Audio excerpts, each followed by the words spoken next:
Brian, my colleague Sudhakar Kashyap is also joining us live from Mumbai. Sudhakar, if you could please share the latest updates and the situation in Mumbai currently regarding COVID-19 cases.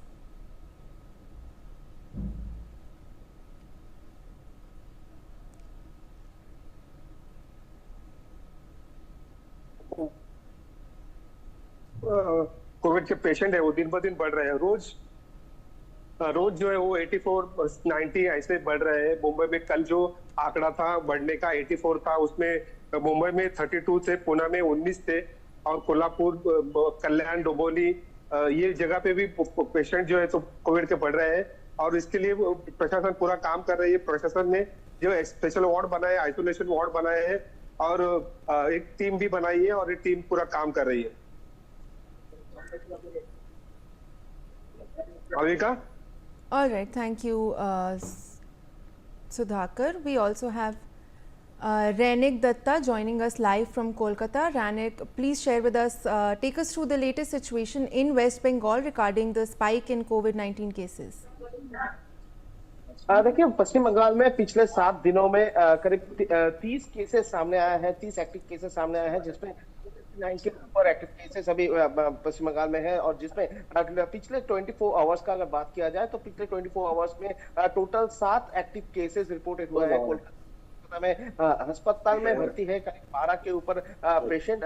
जैसे कि waste Bengal health department की तरफ से कहा जा रहा है कि ये सिचुएशन को देखते हुए जिस तरीके से कोविड स्पाइक हो रहा है, कोविड केस स्पाइक हो रहा है, उसी को देखते हुए पश्चिम बंगाल का मेनली कोलकाता का जो सुपर स्पेशलिटी हॉस्पिटल है उनको स्पेशल आइसोलेशन वार्ड तैयार करने के लिए ऑर्डर दिया गया है, जिसमें कोलकाता का बेलेघाट आईडी अस्पताल, जिसको 2020 से 21 साल में जिसको कोविड अस्पताल में कन्वर्ट किया गया था, उस अस्पताल में 2 वार्ड को स्पेशलाइज किया गया है कोविड केसेस के लिए। उसमें आइसोलेशन वार्ड तैयार किया गया है और उसके साथ साथ ही जो आईसीयू डिपार्टमेंट उसमें भी बेड रिजर्व रखने के लिए ऑर्डर दिया गया है। दूसरी तरफ डिस्ट्रिक्ट तरफ भी वेस्ट बंगाल गवर्नमेंट का नजर है। डिस्ट्रिक्ट के हर एक अस्पताल में आइसोलेशन वार्ड रेडी रखने के लिए कहा गया है और उसके साथ साथ ही आरटीपीसीआर टेस्ट का जो किट है उस किट को रेडी रखने के लिए कहा गया है। यानी जिस तरीके से एक हफ्ते में कोलकाता में लगातार कोविड केसेस इंक्रीज हो रहा है, उसी को ध्यान में रखते हुए वेस्ट बंगाल गवर्नमेंट की तरफ से हॉस्पिटल में ये precautionary measurement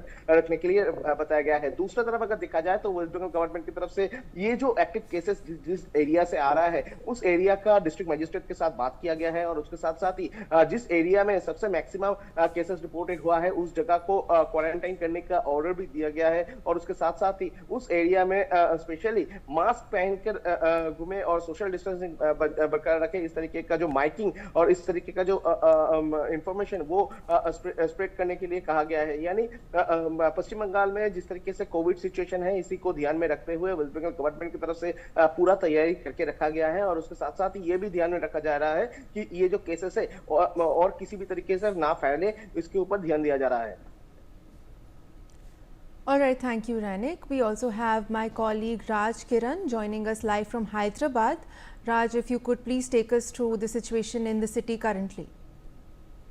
Yes, Malvika, when we see in Telangana has reported only one case, that too 1 week back. A pulmonology doctor from Kukatpally has been reported COVID positive in Kukatpally area. So now he's from the sources, we have the information that he got negative now. There is no active case in Telangana right away. When we talk about the Andhra Pradesh recently, we have seen in last week 4 cases has been reported, in which 2 cases has been discharged. 2 patients are from Kadapa district and 2 from Vijayanagaram. So now two patients who are staying in a COVID ward in Kadapa government hospital has been recovered and went back to home. Only 2 active cases in Andhra Pradesh. But when we see the other parts of the South India, in Tamil Nadu, we have seen 69 cases, active cases in Tamil Nadu, and Kerala is the highest COVID cases has been reported in Kerala state, in which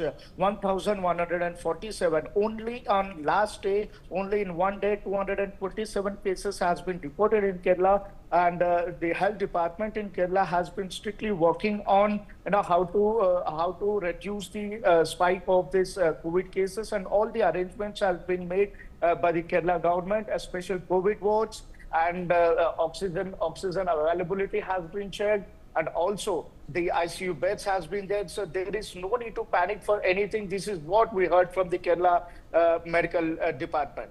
Malvika. All right, thank you, Raj. We now have some weather updates coming in.